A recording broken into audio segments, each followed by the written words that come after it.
L'ambiente dell'Acragas non è in questo momento dei più sereni, d'altronde non potrebbe essere diversamente dopo le polemiche divampate nelle ultime 2 settimane a causa dei risultati, ma soprattutto del gioco che non riesce a decollare.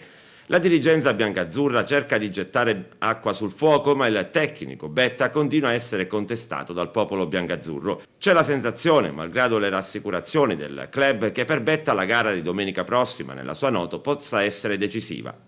Non vincere il match contro il fanalino di coda, che proprio ieri ha tesserato il nuovo allenatore, l'ex di Cata Pippo Romano, significherebbe con molta probabilità esonero. Ieri, nella consueta partitella del giovedì, i biancazzurri hanno fatto le prove generali per il match di domenica, che comunque si giocherà sul campo neutro di Palazzo Lacreide. A fine match spazio e parole ad Emanuele Catania e al livoriano De Zai Tresor. Un altro derby per l'Acragas sulla strada della vicecapolista, il Noto.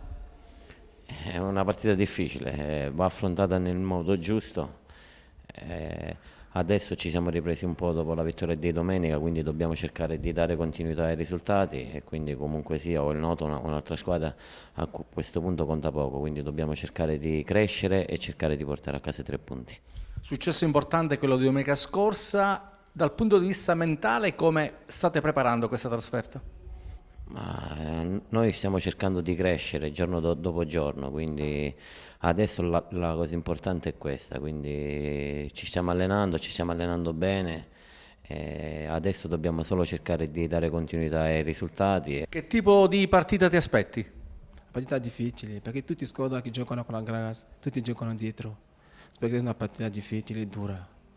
Il fatto di poter giocare in campo neutro può in un certo senso favorire l'Acragas? Possiamo dire sì, perché la Gragas è forte a casa e fuori casa. Dobbiamo fare bene anche tutte e due parti.